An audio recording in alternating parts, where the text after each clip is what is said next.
painel de clima. Vou repetir. Painel de clima. Ouviram falar de mudanças climáticas, climate change, vai tudo acabar, a coisa vai esquentar, o mundo... Esse pessoal vai falar para a gente sobre o que está acontecendo sobre o clima no mundo inteiro e também na escala brasileira. Eu vou chamar para o palco o Renato Guimarães, que vai fazer a moderação desse painel, que é o gerente de mobilização do Greenpeace Brasil e cofundador da Together, que é uma agência dedicada a promover transformação social pela mobilização e engajamento de pessoas, empresas e organizações em causas de impacto social. Bem-vindo!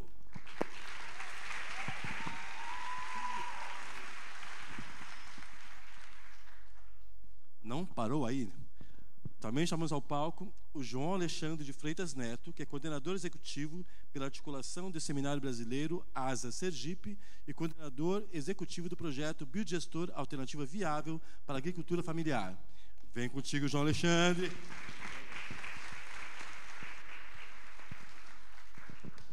Para fechar o painel, chamamos ao palco Nicole Figueiredo de Oliveira, que é diretora da equipe do 350.org no Brasil, movimento global que está inspirando o mundo a enfrentar o desafio da crise climática.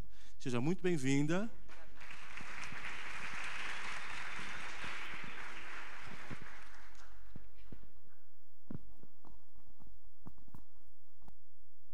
Bom, boa tarde. Queria agradecer a organização por essa oportunidade de falar sobre um tema tão importante. Quando eu fui convidado a ajudar a montar essa mesa, eu disse, olha, o Social Good chega no momento certo, nas vésperas da Conferência de Paris sobre Mudanças Climáticas, começa no fim de novembro, que, se tudo der certo, vai conseguir chegar a algum tipo de acordo que ajude a combater o desastre ambiental global da mudança climática, que já está afetando nesse momento as nossas vidas. Lembrando que não se trata mais de falar de gerações futuras. Alguém dizia que ao longo prazo todos estaremos mortos, então quando falamos de geração futura, tipo assim, deixa eu jogar o problema para adiante. Mudanças climáticas já estão acontecendo, já afetam nossas vidas. Os jovens aqui que têm 20 anos de idade, que vão viver mais 50, 70 anos, vão sofrer na pele essas consequências, e como nossos filhos e netos. E aí, a ideia aqui é um pouco conversar com, então, como é que a gente mobiliza as pessoas para tornar mais tangível, mais concreto, um tema que tradicionalmente é muito complexo. Eu trabalho com isso no Greenpeace, como gerente de mobilização. Antes disso, fazia parte de um grupo global de comunicadores que tentavam influenciar a narrativa sobre mudanças climáticas.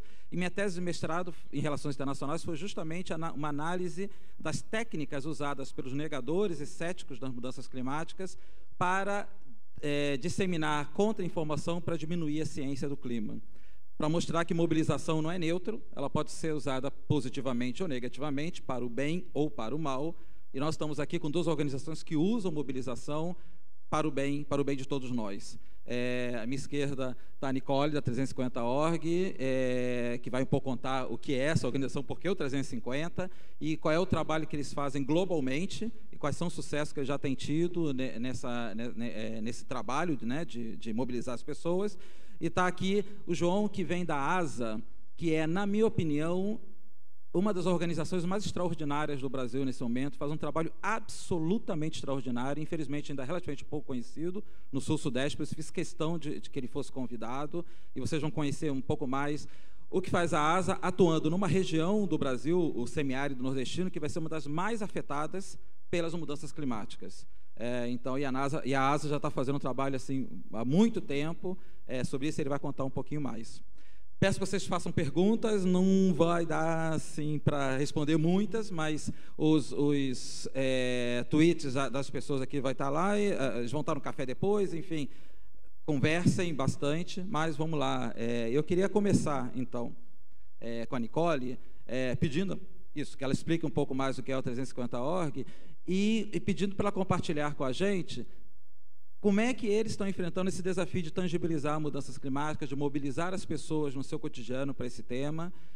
Eles têm tido alguns sucessos extraordinários, como uma decisão do Obama agora de cancelar um projeto de construção de oleoduto nos Estados Unidos, que teria um impacto muito grande. Enfim, que ela um pouco conte isso, desafios e sucessos que eles estão tendo nessa área.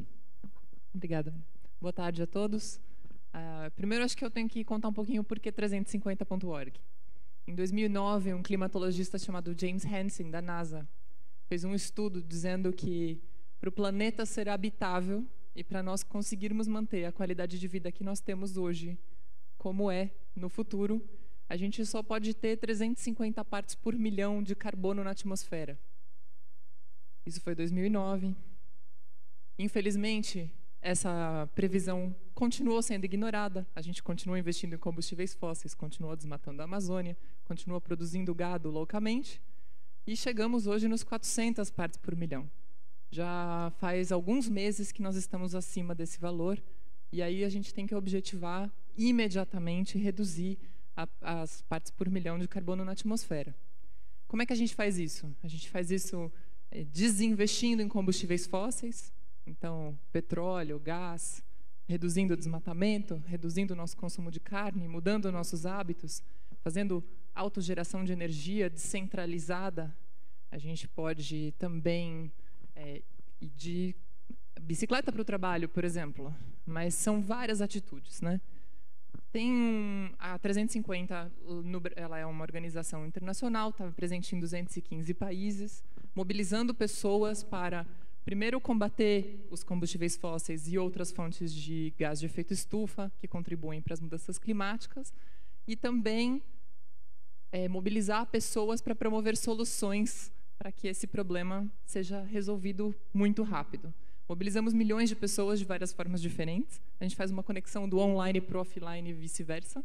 E isso é uma coisa que eu sempre falo bastante, a gente sempre pratica no nosso trabalho, que não adianta só ficar tweetando nos hashtags sem a gente ter esse contato pessoal. A gente estava até falando como é bom encontrar as pessoas cara a cara e poder trocar experiência e estar junto e fazer alianças, como a gente acabou de fazer com o pessoal do ASA. Então, a gente tem uma campanha que eu acho importante falar, que é contra o fracking. O fracking é uma forma de explorar o gás bem danosa, o gás metano.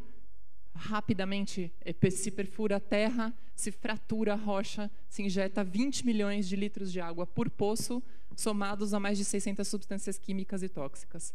O governo brasileiro vendeu blocos no Brasil inteiro e está colocando em risco nossos aquíferos, nosso solo, produção agrícola, indígenas isolados na Amazônia, não isolados, comunidades ribeirinhas e agricultores. Então, procurem depois saber mais sobre isso, nãofrackingbrasil.com.br é o nosso site. E como é que a gente faz essa campanha? E essa campanha tem sido bem sucedida no Brasil, porque a gente conseguiu mobilizar vários agricultores. Então, a gente saiu do online e foi para o offline, com grupos de agricultores, com grupos de indígenas, com muitas parcerias. Então, a 350 trabalha sempre no coletivo, fazendo articulações. E aí somos parte da Coesos, que é a Coalizão Não Fracking Brasil, onde tem mais de 200 organizações que combatem essa tecnologia. A gente também trabalha com religiosos, então católicos, protestantes, presbiterianos, todos os tipos de religiões, bem ecumênico, com vários tipos de afrodescendentes, afro-religiões, e também com produtores agroecologistas, produtores rurais, familiares, enfim. É um trabalho online, onde a gente produz muita informação. Todos os dias a gente está postando muita coisa, blogando, tweetando, postando no Facebook, sem diminuir a importância das redes sociais, mas também fazendo muita reunião, muita articulação, conhecendo pessoas. E eu acho que o mais legal que eu gostaria de compartilhar do trabalho da 350, para encerrar, é que a 350 não é a heroína da história. O herói da história é sempre quem está se mobilizando, quem está fazendo a diferença.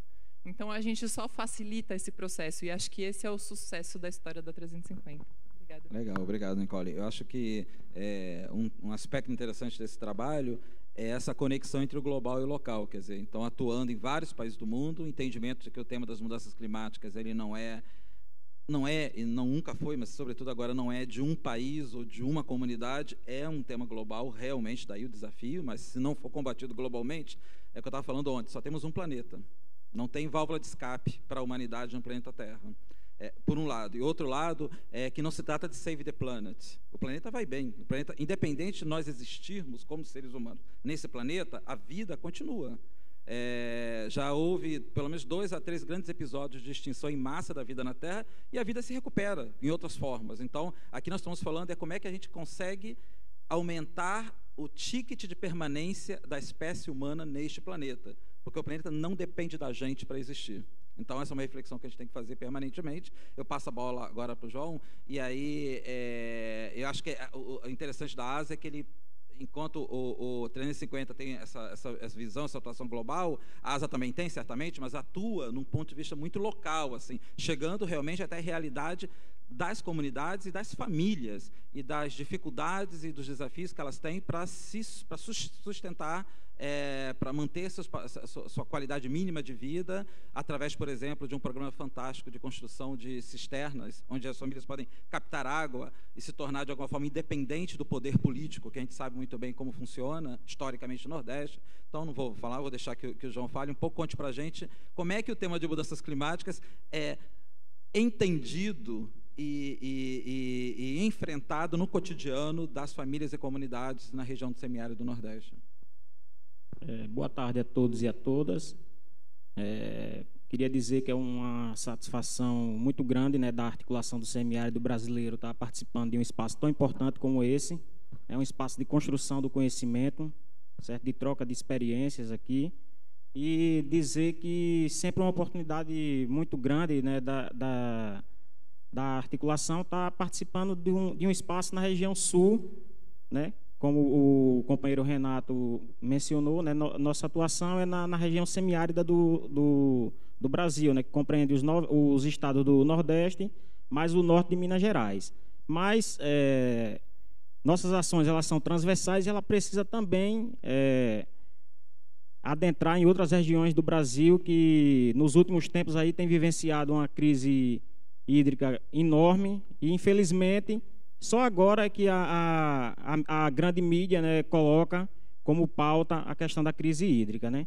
Dizer que a crise hídrica ela existe há muito tempo, só que em alguns pontos existem alternativas, né, que as pessoas aprendem a conviver com aquela situação, certo? Com aquele fenômeno climático, né, que existe ali, em que as famílias vão criar alternativas para poder conviver com aquela seca.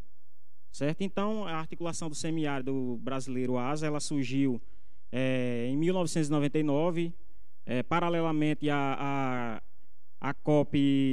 COP3, certo? Com uma proposta audaciosa, lançando o programa 1 milhão de cisternas. Hoje, a articulação do semiárido brasileiro ela chega com 579 mil tecnologias sociais para captação e armazenamento de água da chuva. Certamente no Brasil já ultrapassou 1 milhão, mas de programas ligados diretamente à articulação do semiárido brasileiro, nós estamos chegando aí a 580 mil tecnologias. Então, é uma tecnologia social que, de certa forma, ela muda a vida das pessoas, né? O empoderamento dessas famílias, a participação social dessas famílias. Enfim, os fenômenos climáticos, eles existem, né? Os cientistas, os estudiosos já mostravam, né, que mais cedo ou mais tarde nós teríamos evidências fortes, né? E hoje nós temos aí grandes enchentes, certo? Estamos passando pelo fenômeno climático El Niño agora, muito sol, muito calor, certo? E nós temos que criar alternativas para poder superar essa situação, né? Então, o programa da ASA é um programa de formação e mobilização social, em que nós chegamos na base, certo? Que são as comunidades, né? Nós temos as comissões municipais, onde são discutidos tudo aquilo que a gente quer implementar dentro do município. E aí nós temos uma organização a partir dos estados também, e temos a coordenação executiva nacional, que é o extremo onde vai se ter um diálogo com governos, com parceiros, né, com financiadores, enfim. Então nós discutimos na base, certo? Porque na base é onde nós encontramos os problemas e encontramos também as soluções. Precisamos de parcerias, porque precisamos continuar o trabalho, o belo trabalho, né, que nós estamos implementando aí há 15 anos, na iminência de completar 16 anos, e os resultados eles são imensos, né? Nós conseguimos chegar a uma capacidade de armazenamento de água, da chuva, de cerca de 9 milhões de litros de água. Eu acho que isso não é pouca coisa, certo? Mas nós precisamos avançar mais. Certo? O trabalho da ASA, além da implementação da tecnologia social para captação e armazenamento de água da chuva, certo? Ela tem também o trabalho de formação, de intercâmbio de experiências, e nós utilizamos uma ferramenta muito importante, que é a comunicação popular, que é onde nós evidenciamos os ganhos, né? É onde nós mostramos aquilo que estamos fazendo para a população como um todo. Precisamos avançar e precisamos discutir muito as questões climáticas, porque do jeito que está não dá para ficar. Nós temos aí o companheiro do PNUD, da ONU, né? Nós estamos dentro desse espaço também, através de um companheiro lá do Rio Grande do Norte, e ele traz ótimas notícias, né? Porque o mundo está se mobilizando, né? Agora, em dezembro, vai estar acontecendo a COP21, que vai estar tratando justamente das mudanças climáticas, né? Esperamos que, diante dessa cúpula, né, que vai se reunir pessoas do mundo todo lá na França, em Paris, né, que nós possamos ter bons resultados, porque o mundo pede socorro, a Mãe Natureza pede socorro. Muito obrigado. Obrigado, João. Como eu falei, eu admiro muito o trabalho da ASA. Eu me lembro que uns anos atrás eu estive visitando uma das comunidades no interior do Pernambuco, em Ouricuri, e aí conversando lá, vendo o processo de construção das cisternas e conversando com a líder comunitária local que fazia a organização, ela me chamou a atenção para duas coisas que eu não tinha percebido desse aspecto específico. Que ela me disse textualmente algo como: essa cisterna me libertou da escravidão. Ela usou esse termo, da escravidão de ter que todos os dias andar 2 a 3 horas, eu e os meus filhos, com uma caçamba na cabeça para buscar água podre, água saloba, numa fonte de água, enfim, muito distante, 2 a 3 horas para ir, 2 a 3 horas para voltar. Agora eu tenho tempo para cuidar dos meus filhos, para educá-los, etc. Então isso, quando ela falou para mim, até hoje, quando ela me fica arrepiado, porque as implicações são muito grandes. Outra coisa é que, assim, me libertou da escravidão dos políticos, porque eu tinha que toda hora votar em alguém que prometia alguma coisa. Agora eu, com a minha comunidade, estamos livres disso. E aí eu fico pensando que a mudança do regime de águas, do regime de chuvas, trazida pelas mudanças climáticas, que vai afetar sobretudo a região do semiárido, como fica? Porque ainda assim eles dependem da água que cai 1 ou 2 vezes num período específico do ano. E se fica 2 ou 3 anos sem cair essa água? Então, as implicações são muito profundas, eu acho importantíssimo esse tipo de trabalho, esse tipo de discussão. E aí eu vou um pouco baixar assim, porque uma das perguntas que veio, que eu acho muito, que eu acho quase capciosa, não sei se eu vou conseguir responder, assim, que apareceu aqui no Twitter, assim: vai rolar realmente algum acordo na COP21, na sua opinião, ou vai ser mais trelelê, conversa fiada dos líderes políticos, enquanto a gente aqui está levando na cabeça? Qual é a análise que vocês fazem na 350? É isso mesmo que eu estava pensando enquanto a gente estava falando sobre a COP21 e sobre essa comunicação popular, né? Já tem sinalizações de que, infelizmente, não vai ter um acordo. O que significa isso? O protocolo de Kyoto, que já expirou, não tem um substituto. Estamos sem uma legislação internacional que obrigue os governos a reduzir suas emissões. Mas acho que o pulo do gato aí, dos movimentos sociais e do que a gente tem feito de mobilização, é sair da esfera política e ficar só esperando o governo tomar atitudes e proteger os bens comuns, como a água, por exemplo, e nós mesmos fazermos. Então, nós mesmos fazermos projetos de construção de cisterna, nós mesmos fazermos mobilização para não deixar contaminar o pouco de água disponível que a gente tem hoje. A COP21 tem muita mobilização, muitos grupos sociais que estão indo justamente para fazer uma articulação paralela a todas essas negociações, né? Perfeito. Tem uma pergunta aqui para o João especificamente, que acho que é até uma boa oportunidade de ele falar sobre isso, vou ler para você textualmente, para o João: como a ASA vence o desafio da manipulação dos programas de desenvolvimento, como das cisternas, e mantém a força de diversidade da articulação? Eu estou interpretando, eu suponho que é uma coisa de como é que se dá essa relação com o governo, como é que mantém a independência da articulação com relação a recursos, etc. Como é que a ASA lida com esse tipo de situação? A ASA, né, como eu falei no início, né, é uma mobilização muito forte, certo? E hoje o nosso maior parceiro é o governo federal, certo? Nesse ano de 2015, infelizmente, nós estamos... não é que nós recuamos, mas que nós sofremos um pouco justamente por termos apenas, nesse ano de 2015, o governo federal como o maior parceiro, né? Então, nós precisamos afinar mais o diálogo com outras esferas, entendeu? Com outros parceiros, para que nós possamos dar continuidade ao trabalho que a ASA vem desempenhando nos últimos anos. E eu acho que o que mais nos fortalece são os resultados, né, que são apresentados. Porque eu acho que recursos existem, certo? Boas ações existem, agora o que precisa é ser implementado, né? Sair do papel. E, assim, quando a gente pega do início do ano de 1999, e aí vai passando-se os anos, e aí a gente chega no ano de 2013, dá uma elevada muito grande na questão de projetos e tal, e depois vai tendo uma queda. E aí a gente sente um pouco, porque as pessoas que estão na base, né, elas precisam dessas implementações para a melhor convivência com a seca, certo? Então, nós precisamos fortalecer nossas parcerias, nós precisamos trazer mais pessoas para dentro dessa roda da vida.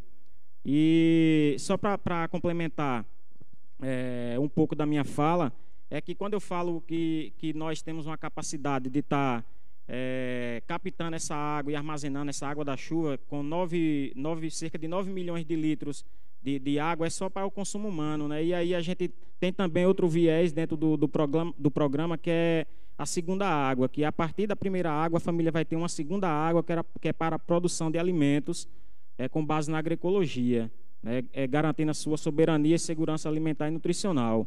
E aí nós sentimos muito na pele, porque o processo de desertificação ele tá imenso, certo? A questão das queimadas, a questão do uso dos transgênicos, dos agrotóxicos, né? Então, nós precisamos rever esses contextos, rever as ações. Quando eu falo as ações, eu falo como um todo, a questão de assessoria técnica também com base na agroecologia, certo? Para que no final, né, nós possamos estar trabalhando, né, uma palavra que eu não gosto de mencionar muito, a questão do combate, né? Mas infelizmente nós temos que estar combatendo as questões das mudanças climáticas, né? Da desertificação.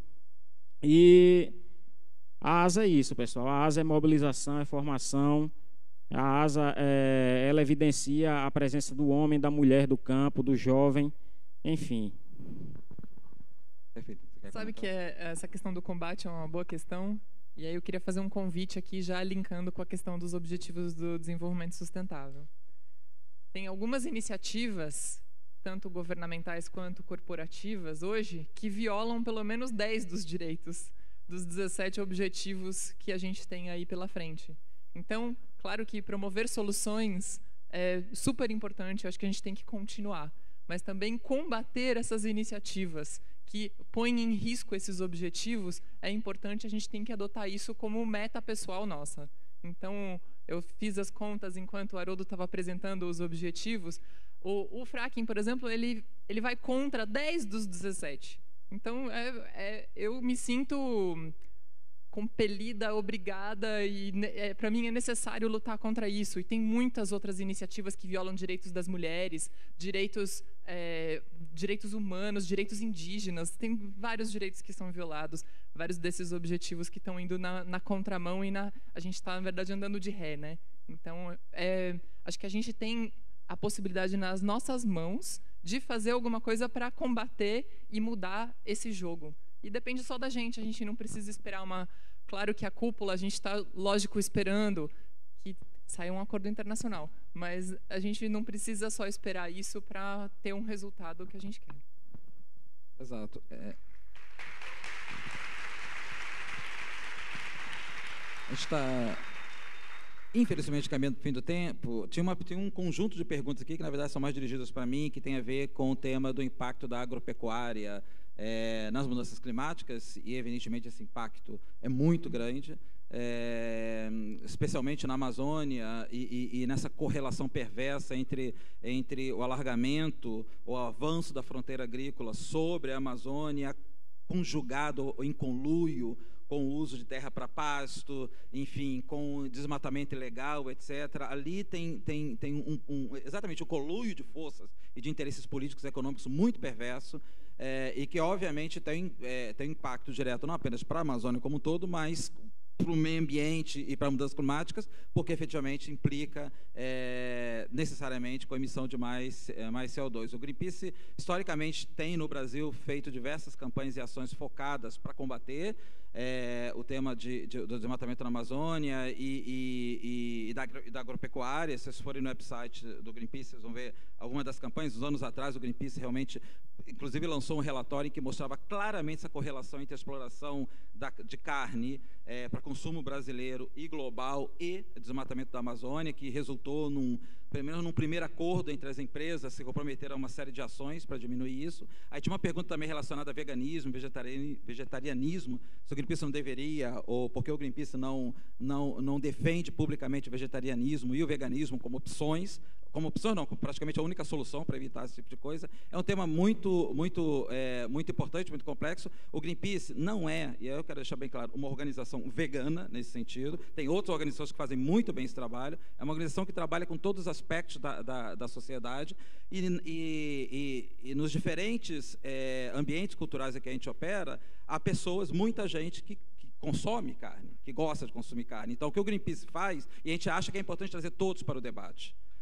Então, o que o Greenpeace faz publicamente é fazer defesa de que a gente deve consumir menos carne e a carne que a gente consumir conscientemente. Perguntar de onde é que vem essa carne. A gente estimula, vai no supermercado e pergunte para o gerente, você sabe de onde veio essa carne? Qual é a sequência? Essa carne veio, por exemplo, de pelo menos de uma cadeia de produção em que você consiga demonstrar e provar para mim, consumidor, que ela não vem da exploração ilegal de madeira, que ela não usou trabalho escravo. Quer dizer, se a gente minimamente já conseguir dar esse passo, primeiro, a gente acredita que já é um passo extraordinário para começar a mudar o setor.